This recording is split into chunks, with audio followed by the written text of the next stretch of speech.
Drácula, de Bram Stoker. Capítulo 15. Diario del Dr. Seward. La indignación se apoderó de mí durante unos instantes. Era como si el profesor hubiese abofeteado a Lucky en vida.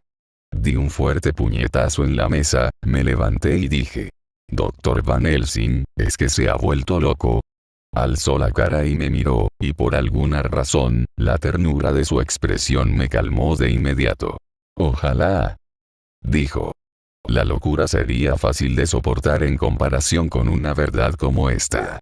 «Oh, amigo mío», piensé, «¿por qué dar tantos rodeos? ¿Por qué tardar tanto en decirle una cosa tan sencilla?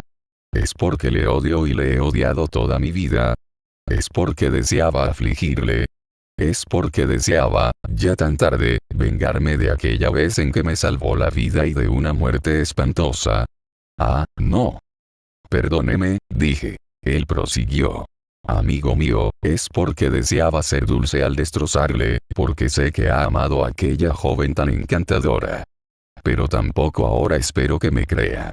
Es tan duro aceptar de inmediato cualquier verdad abstracta, que podemos dudar de que tal cosa sea posible cuando siempre hemos creído en el no de esa verdad. Aún es más duro aceptar una verdad concreta tan triste, y de alguien como la señorita Lucky. Esta noche voy a demostrarla. ¿Se atreve a venir conmigo?». Sus palabras me hicieron titubear. A nadie le gusta demostrar semejante verdad. Byron excluía los celos de esta categoría. Y demostrar la misma verdad que más detestaba. Al comprender que vacilaba, el profesor dijo: «La lógica es simple. En esta ocasión no es la lógica de un loco que salta de un matojo a otro en una ciénaga neblinosa. Si no es cierto, entonces la prueba será un alivio. En el peor de los casos, no perjudicará. Y si es cierto. Ese es el temor. Sin embargo, ese mismo temor ayudará a mi causa, porque existe una necesidad de creer en ella. Vamos, le diré lo que me propongo hacer. Primero, que nos vayamos ahora a ver a ese niño al hospital. El Dr. Vincent del North Hospital, donde según los periódicos se encuentra el niño, es amigo mío, y pienso que también de usted, ya que estuvo en su clase en Ámsterdam. Dejará ver su caso a 2 científicos si es que no deja a 2 amigos. No le diremos nada, solo que queremos aprender. Y después, sacó una llave del bolsillo y la levantó. Y después pasaremos la noche, usted y yo, en el cementerio en que está enterrada Lucky. Esta es la llave del panteón». Se la cogí al hombre del ataúd para dársela a Arthur. Se me heló la sangre en las venas, porque presentí que nos esperaba una experiencia espantosa. Pero no quedaba más remedio, de modo que hice de tripas corazón y dije que debíamos apresurarnos, ya que se acercaba el anochecer. Encontramos al niño despierto. Había dormido y comido un poco, y empezaba a recuperarse. El Dr. Vincent le quitó la venda del cuello, y nos mostró los pinchazos. No cabía ninguna duda sobre la semejanza con los del cuello de Lucky. Eran más pequeños, y los bordes parecían más frescos, en eso consistía toda la diferencia. Le preguntamos a Vincent a qué lo atribuía él, y contestó que debía de ser un mordisco de algún animal, quizá una rata. Pero que, en su opinión, se trataba de un murciélago, de esos que tanto abundan en las colinas del norte de Londres. Entre tantos ejemplares inofensivos, dijo, es posible que existan algunos salvajes de una especie más dañina. Quizá lo haya traído un marinero, y el animal ha logrado huir. O incluso puede haberse escapado un ejemplar joven del parque zoológico, o uno perteneciente a la especie de los vampiros. Ya saben que estas cosas pueden ocurrir. Hace solo 10 días se escapó un lobo, al que encontraron, según creo, por esa zona. A la semana siguiente, los niños no jugaban a otra cosa que a Caperucita Roja en el parque de Hampstead y en todos los callejones del lugar, hasta que apareció el cuento de la señora ensangrentada, y desde entonces lo pasan en grande. Incluso esta pobre criatura le preguntó a la enfermera al despertarse que si podía marcharse. Al preguntarle la enfermera por qué quería irse, le contestó que porque quería jugar con la señora ensangrentada. Espero, dijo Van Helsing, que cuando vaya a enviar al niño a casa, avisará a sus padres de que lo vigilen estrechamente. Estos caprichos de escaparse son sumamente peligrosos. Y si el niño pasara otra noche fuera de su casa, probablemente sería fatal.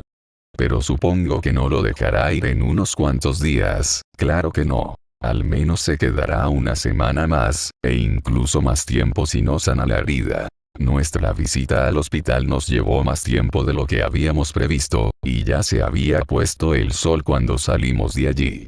Van Helsing, al ver lo oscuro que estaba, dijo: no hay prisa. Es más tarde de lo que pensaba. Vamos, busquemos algún sitio en el que podamos comer, y después seguiremos nuestro camino. Cenamos en el Jack Straus Castle, junto a una pandilla de ciclistas y otras personas extraordinariamente ruidosas. Abandonamos la taberna alrededor de las 10. Ya estaba muy oscuro, y las luces desperdigadas aumentaban la oscuridad en cuanto nos alejábamos del radio de iluminación de cada una de ellas. Evidentemente, el profesor había tomado buena nota de la calle a la que nos dirigíamos, ya que avanzaba sin ninguna vacilación. Yo, sin embargo, me encontraba completamente confundido en cuanto a nuestra situación. Cuanto más nos alejábamos, íbamos viendo cada vez menos personas, hasta que finalmente nos dejó un tanto sorprendidos toparnos con la patrulla de policía ecuestre que hacía su acostumbrada ronda por las afueras de la ciudad. Por fin llegamos al muro del cementerio, el cual escalamos. Encontramos el panteón de la familia Westenra con ciertas dificultades, puesto que era noche cerrada y desconocíamos el lugar. El profesor sacó la llave, abrió la puerta rechinante y retrocedió, al tiempo que me indicaba que le precediera, de una forma cortés aunque inconsciente. Aquella oferta estaba teñida de una ironía deliciosa. Darme preferencia en ocasión tan espantosa. Mi compañero me siguió rápidamente, y cerró la puerta con cautela, tras asegurarse de que la cerradura era de pestillo y no de muelle. En este último caso nos habríamos encontrado en una situación un tanto comprometida. A continuación se puso a rebuscar en su maletín. Sacó una caja de cerillas y un cabo de vela y lo encendió. A la luz del día, y adornado con flores frescas, el panteón ya era suficientemente lúgubre y horripilante. Pero ahora, al cabo de unos cuantos días, con las flores marchitas y mustias, que tornaban en color orín el blanco, y en pardo, el verde, con la araña y el escarabajo, que habían recuperado su acostumbrado dominio, con la piedra descolorida por el tiempo, el mortero cubierto de polvo, el hierro herrumbroso y húmedo, el latón deslustrado, y las chapas de plata empañadas reflejando el débil destello de una vela, el efecto era más triste y sórdido de todo lo que se pueda imaginar. Expresaba de modo irrefutable la idea de que la vida animal, no es lo único que puede desaparecer. Van Helsing realizaba su tarea sistemáticamente, sujetando la vela de modo que le permitiera leer las placas de los ataúdes, de forma tal que la cera, al caer, se congelaba al tocar el metal. Se aseguró de cuál era el ataúd de Lucky. Tras buscar de nuevo en su maletín sacó un destornillador. ¿Qué va a hacer?, pregunté. Abrir el ataúd. Entonces se convencerá. Se puso sin mayor dilación a quitar los tornillos, y finalmente levantó la tapa, lo que dejó al descubierto el revestimiento de plomo. Aquella visión casi hizo que me desmayara. Parecía una afrenta tan grande para la difunta, como lo hubiera sido haberla despojado de sus ropas durante el sueño mientras vivía. Tanto es así, que le sujeté la mano para detenerle. Se limitó a decir: ya lo verá. Volvió a rebuscar en su maletín y sacó una minúscula sierra. Clavó el destornillador entre la abertura de la tapa con un movimiento rápido que me hizo estremecer, y practicó un pequeño orificio, de tamaño suficiente, no obstante, para dejar paso a la punta de la sierra. Yo esperaba que saliera gas del cadáver, que ya llevaba allí una semana. Los médicos, que hemos tenido que estudiar los riesgos, hemos de acostumbrarnos a semejantes cosas, así que retrocedí hacia la puerta. Pero el profesor no se detuvo ni un momento. Aserró un trozo de unos 2 pies de longitud en un costado de la cubierta de plomo del ataúd, después en sentido transversal, y después por el otro lado. Dobló el reborde desprendido hacia la base del ataúd, y, acercando la vela al orificio, me indicó que mirase. Avancé y miré. El ataúd estaba vacío. Me quedé francamente sorprendido e impresionado, pero Van Helsing no pestañeó. Ahora estaba más seguro que nunca del terreno que pisaba, y por tanto, envalentonado para proseguir su tarea. ¿Está convencido, amigo John? Estoy convencido de que el cuerpo de Lucky no está en ese ataúd. Pero eso solo demuestra una cosa. ¿Y qué es, amigo John? Que no está ahí. Esa es buena lógica, dijo. Pero ¿cómo puede explicar que no esté ahí? Quizá haya sido un ladrón de cadáveres, sugerí. Quizá lo haya robado alguien de la funeraria. Tuve la sensación de estar diciendo una estupidez, pero era la única causa real que se me ocurría. El profesor suspiró. Ah, bien, dijo. Tenemos que encontrar más pruebas. Venga conmigo. Volvió a colocar la tapa del ataúd, recogió sus cosas y las metió en el maletín. Apagó la vela y también la metió en el maletín. Abrimos la puerta y salimos. Cerró la puerta y dio vuelta a la llave. Me la entregó, al tiempo que decía: ¿quiere guardarla? Será mejor que se asegure. Me eché a reír, debo reconocer que no fue una risa alegre, indicándole que la guardase él. Una llave no significa nada, dije. Puede haber copias. Y además, no es difícil quitar una cerradura de ese tipo. No dijo nada. Se limitó a meterse la llave en el bolsillo. Después me dijo que vigilase un extremo del cementerio, mientras él vigilaba el otro. Me aposté detrás de un tejo, y vi moverse su oscura figura hasta que las lápidas y los árboles la ocultaron de mi vista. Fue una vigilia solitaria. Poco después de haber ocupado mi puesto, oí un reloj lejano que daba las 12, y después la 1 y las 2. Estaba helado y asustado, y enfadado con el profesor por haberme metido en semejante aventura, y conmigo mismo por haber ido. Tenía demasiado frío y demasiado sueño para observar con atención, pero no tenía suficiente sueño para abandonar lo que se me había confiado. Así que pasé un rato espantoso y penoso. De repente, al darme la vuelta, creí ver algo parecido a una línea blanca que se movía entre 2 oscuros tejos en el extremo del cementerio más alejado del panteón. Al mismo tiempo avanzó una sombra procedente del lado en que se encontraba el profesor y se dirigió apresuradamente hacia él. También yo empecé a andar, pero tuve que rodear lápidas y tumbas protegidas por barandillas, y tropecé con los sepulcros. El cielo estaba cubierto, y en algún lugar lejano cantó un gallo. A cierta distancia, detrás de una hilera de enebros desperdigados que bordeaban el sendero que llevaba a la iglesia, pasó rápidamente una figura blanca y confusa que se dirigió hacia el sepulcro. Este se hallaba oculto entre árboles, y no pude distinguir el lugar en que desapareció la figura. Oí un crujido procedente del sitio en que había visto la figura por primera vez. Me acerqué allí y encontré al profesor, que sujetaba en sus brazos a un niñito. Al verme extendió sus brazos hacia mí para enseñármelo y dijo: ¿está convencido ahora? No, respondí en un tono que se me antojó agresivo. ¿No ve al niño? Sí, es un niño, pero ¿quién lo ha traído aquí? Además, ¿está herido? Pregunté. Vamos a verlo, dijo el profesor, y sin pararnos a reflexionar más, nos dirigimos a la salida del cementerio, el profesor con el niño dormido en brazos. Cuando nos hubimos alejado un trecho, nos internamos en un bosquecillo. Encendimos una cerilla y examinamos el cuello del niño. No presentaba ningún tipo de arañazo ni herida. ¿Ve cómo yo tenía razón? Pregunté triunfante. Llegamos a tiempo, dijo el profesor con gratitud. Teníamos que decidir lo que íbamos a hacer con el niño, y nos pusimos a discutirlo. Si lo llevábamos a una comisaría, tendríamos que dar explicaciones sobre nuestras andanzas de aquella noche. Al menos, tendríamos que declarar cómo habíamos encontrado al niño.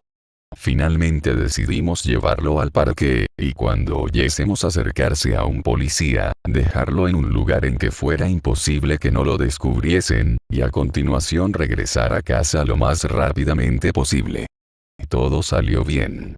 Oímos los enérgicos pasos de un policía al llegar a la salida de Amstead.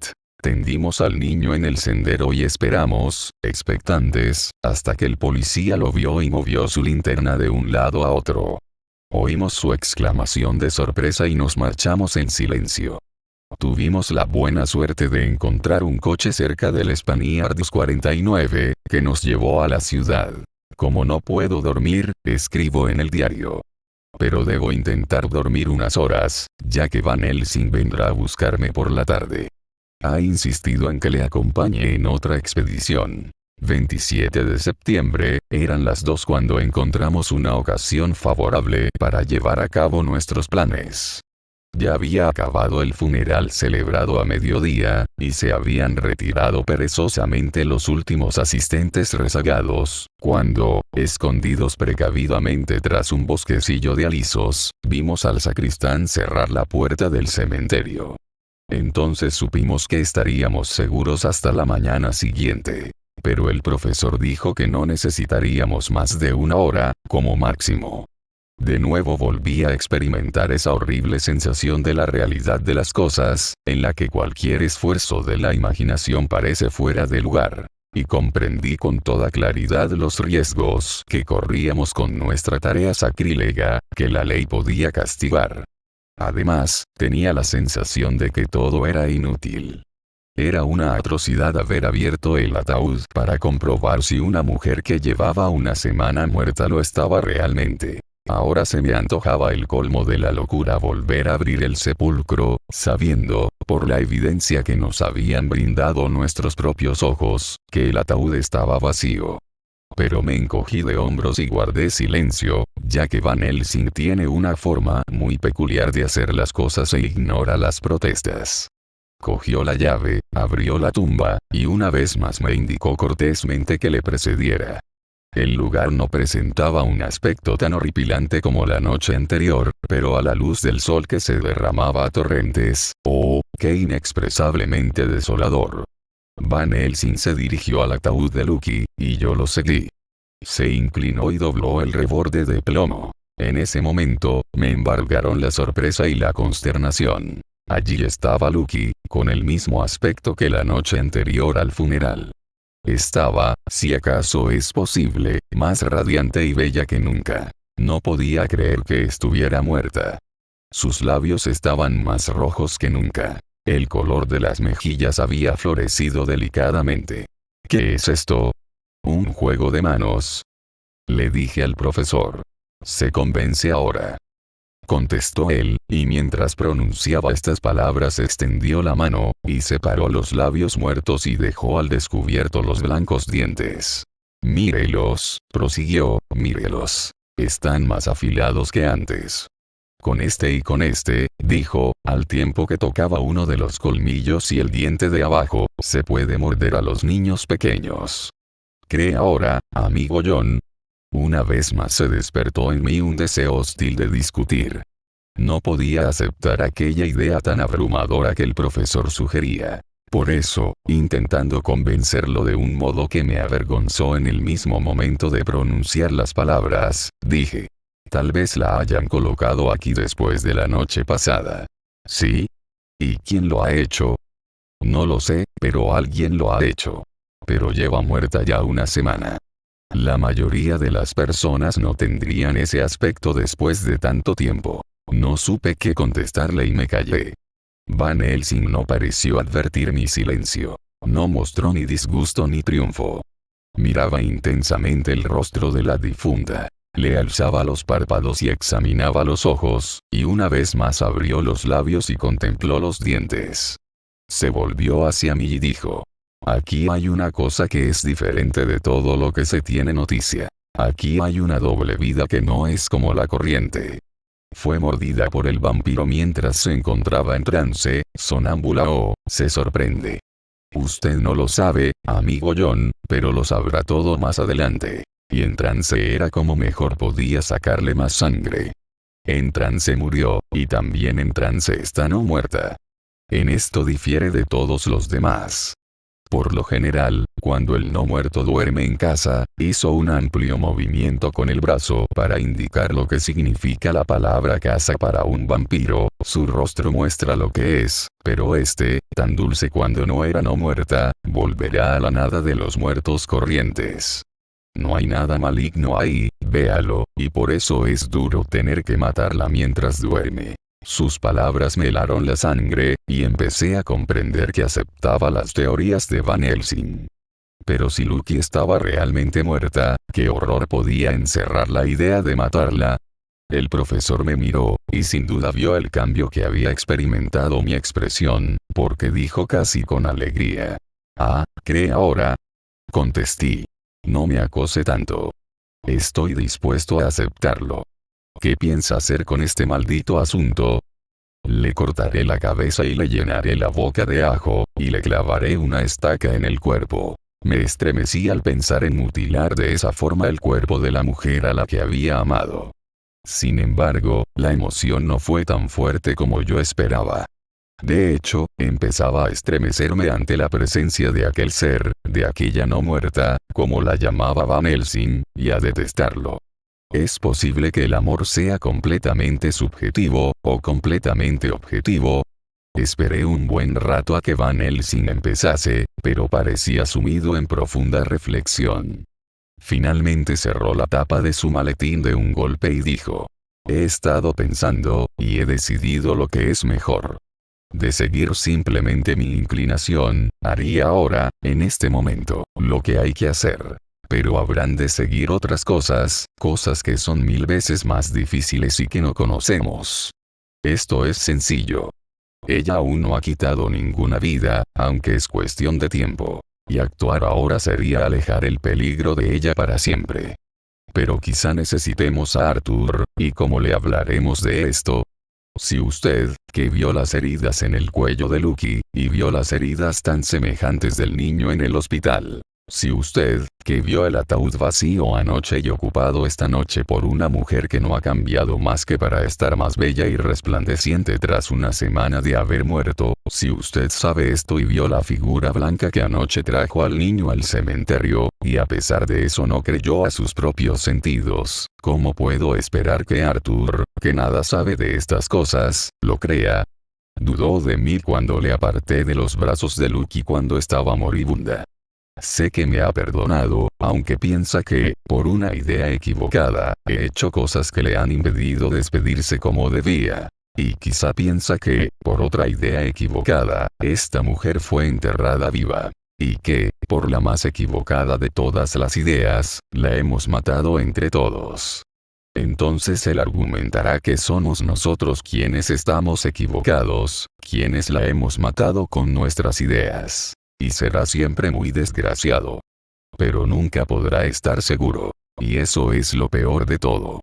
Y a veces pensará que ella, a la que amaba, fue enterrada viva, y eso teñirá sus sueños con los horrores de lo que debe haber sufrido. Y volverá a pensar que quizá estemos en lo cierto, y que aquella a la que tanto amaba era, después de todo, una no muerta. No. Se lo dije en una ocasión, y desde entonces mucho he aprendido. Ahora, como sé que todo es cierto, sé 100.000 veces mejor que debe atravesar las aguas amargas para llegar a las dulces. El pobre hombre pasará unos momentos que oscurecerán el mismo rostro del cielo. Después podemos actuar para bien de todos y darle a él la paz. Estoy decidido. Vámonos. Regrese a su manicomio esta noche a comprobar que todo marcha bien. Por mi parte, pasaré la noche aquí, en este cementerio. Mañana por la noche se reunirá conmigo en el Hotel Berkeley a las 10. También mandaré llamar a Arthur, y al joven tan agradable de América que dio su sangre. Más tarde todos tendremos mucho trabajo. Voy con usted hasta Piccadilly para cenar allí, ya que debo regresar aquí antes de que se ponga el sol. Y, sin más, cerramos el panteón y nos marchamos. Saltamos el muro del cementerio, tarea que no nos resultó muy difícil, y fuimos en coche a Piccadilly. Nota dejada por Van Helsing en su maleta, en el Hotel Berkeley, dirigida a Jon Stewart, M.D. No fue entregada. 27 de septiembre. Amigo John. Escribo esta nota por si ocurriese algo. Voy solo a vigilar en ese cementerio. Es mi deseo que la no muerta, la señorita Lucky, no salga esta noche, y que así mañana por la noche esté más impaciente. Por tanto colocaré unas cosas que a ella no le gustan, ajo y un crucifijo, y sellaré la puerta del sepulcro. Es una no muerta joven, y obedecerá. Esto es para evitar que salga. Pero quizá no pueda impedir que quiera entrar, pues entonces la no muerta estará desesperada y tendrá que encontrar la línea de menor resistencia, sea cual sea. Estaré allí toda la noche, desde la puesta del sol hasta después de la salida del sol, y si hay algo que aprender, yo lo aprenderé. Por la señorita Lucky, o de ella, no siento ningún temor. Pero aquel otro por quien ella es no muerta ahora posee la capacidad de buscar su tumba y encontrar cobijo. Es astuto, pues lo sé por el señor Jonathan y por el modo en que nos ha engañado a todos cuando jugaba con nosotros por la vida de la señorita Lucky, y perdimos. Y en muchos sentidos los no muertos son fuertes. Tienen siempre en su mano la fuerza de 20 hombres. Podría vencernos a nosotros 4, que dimos nuestro vigor a la señorita Lucky. Además, puede llamar a su lobo y a no sé qué más. De manera que, si viene aquí esta noche, me encontrará. Pero ningún otro lo hará, hasta que sea demasiado tarde. Pero quizá no intente venir. No hay razón para que así sea. Su coto de casa está más lleno de víctimas que el cementerio en que duerme la no muerta y un anciano vigila. Por tanto escribo esto en caso de que coja los papeles que están junto a esta nota, los diarios de Archer y todo lo demás. Léalos, y después busque al gran no muerto y córtele la cabeza y queme su corazón o clávele una estaca, para que el mundo pueda descansar. Si así fuera, adiós. Van Helsing. Diario del Dr. Seward. 28 de septiembre, es sorprendente lo bien que sienta una buena noche de sueño. Ayer casi estaba dispuesto a aceptar las monstruosas ideas de Van Helsing.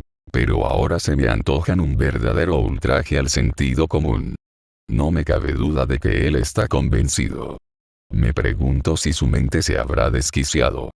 Debe existir sin duda una explicación racional para estos hechos misteriosos. ¿Acaso lo habrá hecho el propio profesor?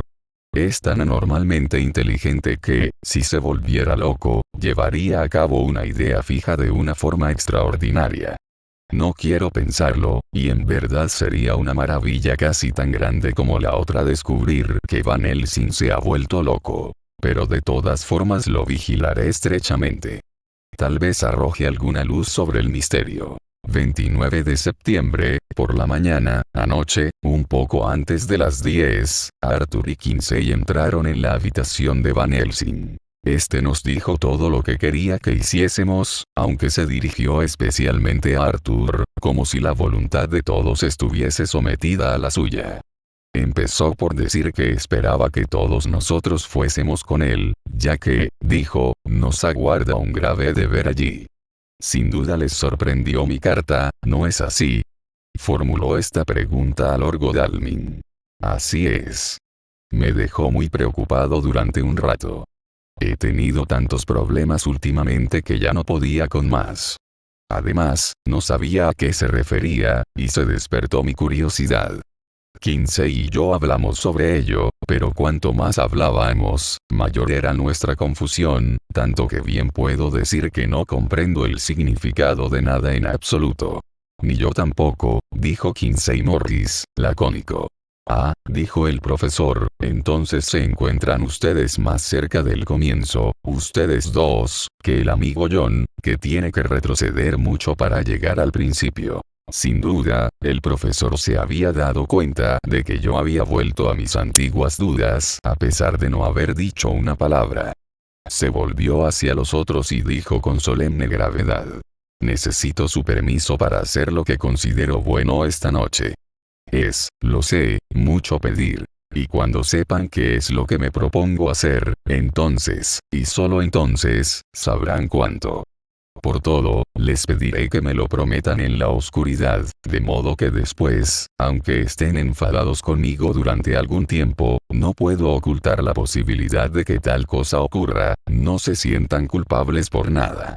Eso es sinceridad, interrumpió Kinsey. Yo respondo del profesor. No entiendo del todo sus intenciones, pero juro que son honradas. Y con eso me basta. Se lo agradezco, señor, dijo Van Helsing con orgullo. Me he hecho a mí mismo el honor de contarle a usted entre los amigos de confianza, y tal aprobación por su parte me es muy querida. Extendió una mano, que Kinsey estrechó. Entonces fue Arthur quien habló. Doctor Van Helsing, no me gusta hacer las cosas a tontas y a locas, como dicen en Escocia, y si se trata de algo que compromete mi honor de caballero o mis creencias cristianas, no puedo prometer nada. Si usted me asegura que lo que quiere llevar a cabo no viola ninguno de los dos principios, le daré mi consentimiento de inmediato. Aunque a fe mía que no entiendo cuáles son sus intenciones. Acepto sus limitaciones, dijo Van Helsing, y todo lo que le pido es que, si cree necesario condenar algún acto mío, lo considerará primero y quedará satisfecho con que no viole sus reservas. De acuerdo, dijo Arthur. Me parece justo. Y ahora que han acabado los preámbulos, ¿puedo saber qué vamos a hacer? Quiero que vengan conmigo, y que vengan en secreto, al cementerio de Kingstead. La expresión de Arthur se tornó sombría, al tiempo que decía, atónito. ¿Dónde está enterrada la pobre Lucy? El profesor asintió. Arthur prosiguió. ¿Para qué? Para entrar al sepulcro. Arthur se puso de pie. Profesor, ¿lo dice en serio, o se trata de una broma monstruosa? Perdóneme. Ya veo que lo dice en serio. Volvió a sentarse, pero pude observar que mantenía una postura firme y orgullosa, como si tratara de defender su dignidad.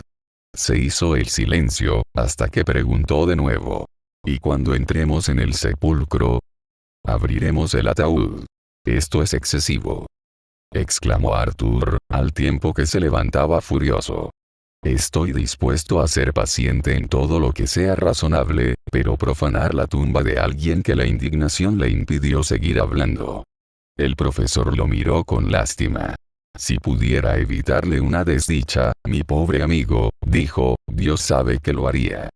Pero esta noche nuestros pies deben caminar por senderos de espinas. O más adelante, y para siempre, los pies que usted ama caminarán por senderos de fuego. Arthur elevó la mirada con la cara contraída y blanca, y dijo. Tenga cuidado, caballero, tenga cuidado. No estaría bien oír lo que tengo que decir. Dijo Van Helsing. Entonces sabrán al menos los límites de mis intenciones. ¿Quieren que prosiga? Me parece justo, interrumpió Morris. Tras una pausa Van Helsing siguió hablando, a todas luces con gran esfuerzo. La señorita Lucy está muerta, ¿no es así? ¿Sí? Por tanto, no puede causársele ningún daño. Pero si no está muerta, Arthur se levantó de un salto. ¡Cielo santo!, gritó. ¿Qué quiere decir? ¿Acaso ha habido un error? ¿Es que la han enterrado viva? Se puso a gemir con una angustia que ni siquiera la esperanza podía suavizar. No he dicho que esté viva, hijo mío. No pensaba eso. No voy más lejos de decir que tal vez esté no muerta. No muerta. No viva. ¿Qué quiere decir? ¿Es una pesadilla, o de qué se trata? Hay misterios que los hombres solo pueden conjeturar, que siglo tras siglo solo han podido resolverse en parte. Créame, ahora estamos a punto de resolver uno. Pero aún no lo hemos hecho. ¿Puedo cortar la cabeza de la difunta señorita Lucy? Por todos los santos del cielo, no. Gritó Arthur, en un arrebato de cólera. Por nada del mundo consentiré ningún tipo de mutilación en su cuerpo. Doctor Van Helsing, me somete a una prueba demasiado dura. ¿Qué le he hecho a usted para que me torture de esta forma? ¿Qué le hizo a esa pobre muchacha para que desee manchar con tal deshonra su tumba? ¿Está usted loco para decir esas cosas, o soy yo quien está loco por escucharlas? No se atreva a pensar más en semejante profanación. No daré mi consentimiento. mi deber es proteger su tumba de los atropellos. Y juro por Dios que la protegeré. Van Helsing se levantó del lugar en que había estado sentado todo el tiempo y dijo con suma seriedad y gravedad: Milord Godalming, yo también tengo un deber que cumplir, un deber para con otros, un deber para con usted, un deber para con la difunta. Y juro por Dios que lo cumpliré. Todo lo que le pido ahora es que venga conmigo, que mire y escuche. Y si después vuelvo a hacer la misma petición y usted no está dispuesto a cumplirla, entonces cumpliré con mi deber. Y después, para seguir los deseos de su señoría, me pondré a su disposición para rendirle cuentas, cuando y donde usted lo desee. Se le entrecortó la voz, y siguió en tono de conmiseración. Pero le ruego que no siga enfadado conmigo. En una larga vida llena de actos que con frecuencia no me resultaron gratos de llevar a cabo, y que a veces me dolieron en lo más hondo del corazón, nunca se me había presentado una tarea tan dura como ahora. Créame que, si llega el momento en que usted cambia de opinión con respecto a mí, una sola mirada de sus ojos borrará esta tan triste hora, porque haré lo que un hombre puede hacer para evitarle sufrimientos. Piense. ¿Por qué habría yo de imponerme tales trabajos y tales aflicciones?